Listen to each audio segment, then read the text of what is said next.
Good morning everybody, this is Zina Sheikh. Today in this video lecture we are going to discuss and analyze chapter 2 of Wuthering Heights by Emily Bronte. So chapter 2 of Wuthering Heights serves as an important introduction to the atmosphere, character and underlying tensions within Wuthering Heights itself.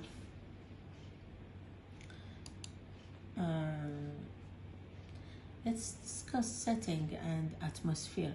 In this chapter, Mr. Lockwood, the narrator, decides to visit Wuthering Heights again, despite the uncomfortable reception he received during his first visit. The setting of Wuthering Heights is described in more detail, and its grim, inhospitable nature is emphasized. The house is depicted as a dark, cold, and forbidding place, which reflects the harshness of its inhabitants. Mr. Lockwood's description of the snow-covered moors and the isolation of Wuthering Heights enhance the sense of desolation and danger. The weather is severe, and the house is surrounded by a harsh, wild landscape which mirrors the tumultuous relationships and emotions that will unfold the story. Okay, we have Gothic element also in this chapter. This chapter the chapter deepens the Gothic elements or the Gothic atmosphere that is central to the novel. Wuthering Heights is portrayed as a dark, remote, and forbidding place, isolated from society and surrounded by mystery. The stormy weather and the unwelcoming interior of the house contribute to the sense of dread and unease that permeates the novel. Another point is the contrast with the Thrushcross Grange. The stark difference, the big difference between the Wuthering Heights and Thrushcross Grange is emphasized in this chapter, while the Grange is described as a more comfortable place. Wuthering Heights is harsh and inhospitable, mirroring the characters who live there. Okay, another point we have in this chapter, we get acquainted with two more characters. Okay, Catherine Linton, introduced in this chapter.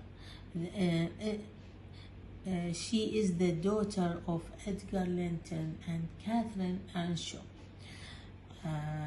Her interactions with Lockwood are marked by a cold and sharp demeanor, hinting at her complex background and the emotional turmoil she has endured.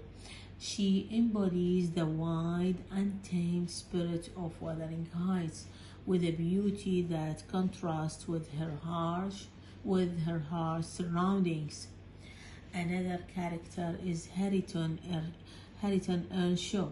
Harrington is introduced as a rough and ill-mannered young man, largely a product of his environment. His lack of education and refinement is evident, it's very clear, reflecting the neglect and cruelty he has faced under the guardianship of Heathcliff. Harrington's character represents the cycle of abuse and hardship that plague the inhabitants of Wuthering Heights. Now we come to social and class tensions. The interaction between Lockwood, Catherine, and Harrington reveal underlying social and class tensions. Lockwood, who comes from a more refined background, is puzzled and unsettled by the behavior of the inhabitants. Catherine's coldness and Harrington's rudeness reflect the breakdown of social norm and the harsh realities of life at Wuthering Heights. Okay. And now we come to another important point, which is narrative technique. Mr. Lockwood as an unreliable narrator. Lockwood's interpretations of the people and events he encounters are often misguided or incomplete. His initial judgment of the characters and the house are influenced by his own biases and lack of understanding of their history. The narrative technique creates suspense and invites readers to question his reliability as a narrator. Okay.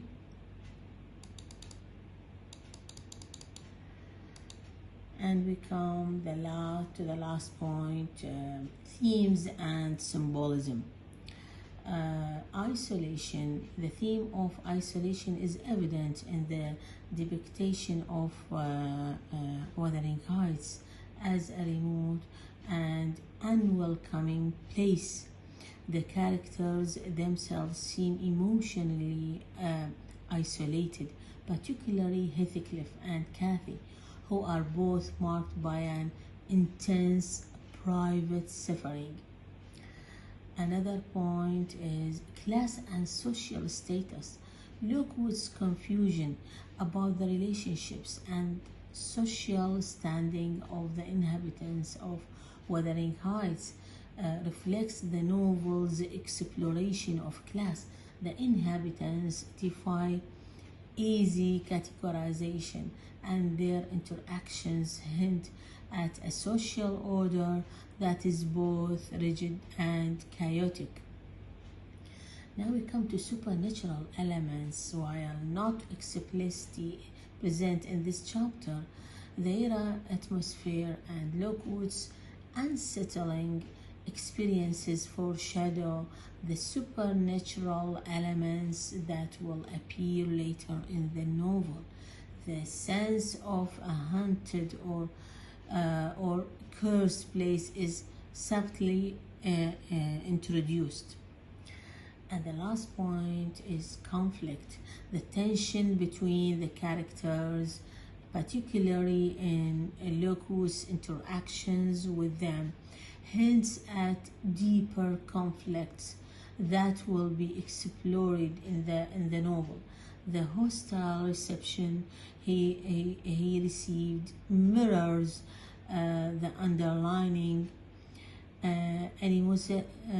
animosities and unresolved issues within the household. Thank you.